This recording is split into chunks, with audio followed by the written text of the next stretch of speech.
Hello बच्चों लोग, विलियन की एक और शानदार वीडियो लेकर के आ चुके हैं। आज की इस वीडियो में पढ़ेंगे हेनरी का नियम। बोर्ड परीक्षा के लिए बहुत ही इंपॉर्टेंट क्वेश्चन है। इसमें हम एक एक चीज अच्छे से जानेंगे और दूसरा क्वेश्चन पढ़ेंगे परासरण दाब क्या है। ये दोनों क्वेश्चन बोर्ड परीक्षा का बहुत ही इंपॉर्टेंट क्वेश्चन है। तो हम शुरू करते हैं वीडियो को। पहला क्वेश्चन है, हेनरी का नियम लिखिए। सिंपल सा नियम है, कह रहे हैं स्थिर ताप पर किसी गैस का वाष्प अवस्था में आंशिक दाब P उस विलयन में गैस के मोल अंश यानी मोल प्रभाज के समानुपाती होता है। सिंपल सी बात है, आंशिक प्रेशर जो है वो मोल अंश के डायरेक्टली प्रोपोर्शनल होता है।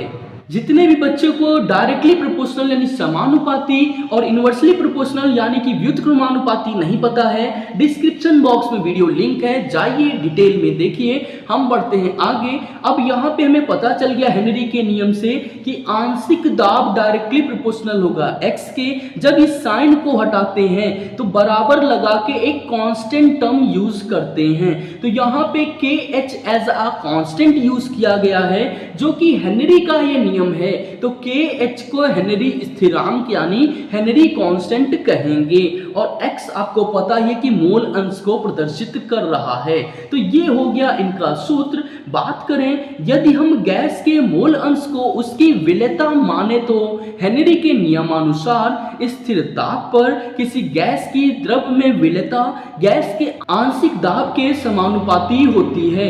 सामान्यता ताप में वृद्धि होने के साथ गैसों की विलेयता घटती जाती है। तो हेनरी के नियम में एक चीज ये इंपॉर्टेंट याद रखिएगा, जैसे जैसे तापमान की वृद्धि होगी वैसे वैसे गैसों की विलेयता क्या होती जाएगी, कम होती जाएगी। इसी के साथ चलते हैं अपने प्रश्न नंबर 4 की तरफ। परासरण दाब क्या है? परासरण प्रक्रिया द्वारा विलायक के अणु अर्धपारगम्य झिल्ली से होकर निम्न सांद्रता वाले विलयन से उच्च सांद्रता वाले विलयन की ओर प्रवाह करते हैं। परासरण की इस प्रक्रिया की मात्रा को रोकने के लिए विलयन पर लगाया गया न्यूनतम बाह्य दाब ही परासरण दाब कहलाता है।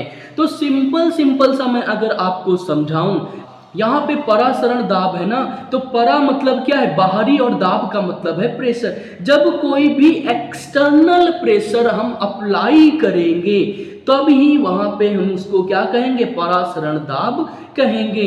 सरल शब्दों में अगर लिखना है, किसी विलयन तथा विलायक के अर्धपारगम्य झिल्ली द्वारा पृथक करने पर उत्पन्न द्रव स्थैतिक दाब विलयन का परासरण दाब कहलाता है। सिंपल सी डेफिनेशन हो गई कि किसी विलयन तथा विलायक के अर्धपारगम्य झिल्ली। अर्धपारगम्य का एक एग्जाम्पल दूं अगर आपको, तो हमारी स्किन देखिए, जब हमें पसीना आता है तो हमारे इस स्किन से क्या होता है, पसीना बाहर आ जाता है और बाद में सूख के पसीना अंदर चला जाता है। तो यही हमारी सेमी परमेबल मेम्ब्रेन होती है, यही हमारी एक तरीके से कहें तो अर्धपारगम्य झिल्ली होती है।